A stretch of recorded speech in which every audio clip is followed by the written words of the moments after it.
मतलब रूटीन, क्या ये रूटीन में हमें करना पड़ेगा, कितना भजन करना पड़ेगा, कब कितना समय बैठना पड़ेगा, कितना ध्यान कितना करना पड़ेगा, कितना सत्संग करना पड़ेगा, कितना योग करना पड़ेगा। मतलब नए लोगों के लिए तो बहुत मुश्किल है, लेकिन धीरे धीरे धीरे इसकी प्रैक्टिस करें तो ये सहज हो जाता है। तो यहाँ पे लिखा ना कि कंचन और कामनी की लहरें हैं, उखाड़ पछाड़ है। तो जब तक ये ख़त्म नहीं होती तब तक ये जो है आपको ये भजन योग ध्यान साधना जैसी आत्मा की जैसी क्वालिटी, जो जिस क्वालिटी का है उसको वो करना ही पड़ेगा, ये पुरुषार्थ तो करना ही पड़ेगा।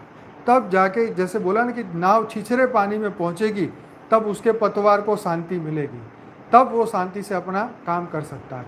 नहीं तो भर सागर में नैया चलाने वाला पतवार को शांति नहीं मिलेगी। वो बार बार नाव को कंट्रोल करने के लिए उसको निरंतर प्रयत्न करते ही रहना पड़ेगा। तो उस परम आनंद को पाने के लिए निरंतर योगी तो बनना ही पड़ेगा। फिर तो भजन हमारा हरि करे, हम पायो विश्राम, भगवान देखे वह संभाले, केवल पल भर ताने रहना, तत्पश्चात यह अवस्था सहज समाधि की, यह परम सुख ईश्वर स्मरण का परिणाम है। तो ज्ञान मार्ग में एक अपना अलग सपोर्ट है, ठीक है। ये भक्ति मार्ग का सपोर्ट है। भक्ति में, भक्ति के अंदर इतनी भक्ति करें कि मन जो है एकाग्र होकर उसी में लग जाए, तो इसको इन्होंने सरल समाधि कही।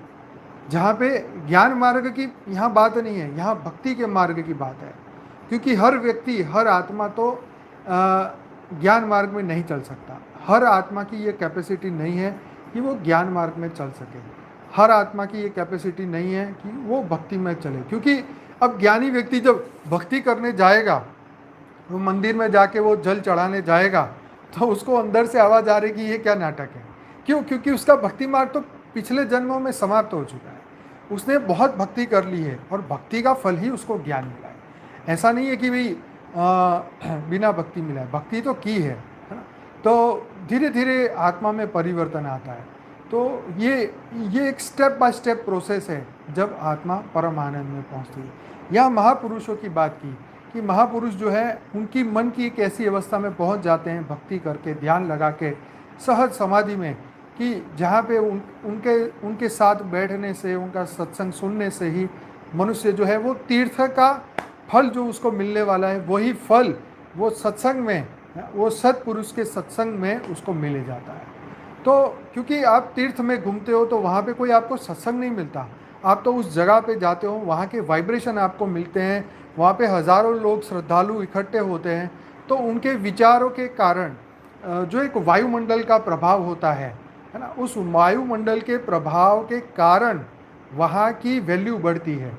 क्यों? क्योंकि वो वायुमंडल का प्रभाव आपको घर पे नहीं मिल सकता, आपके गांव में, आपके शहर में, आपके पड़ोस में नहीं मिल सकता। बेहद की परम शांति सोचो, बोलो परम शांति। Join us daily for live meditation, 10 p.m. to 11 p.m.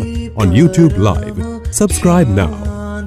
Website www.paramshanti.org.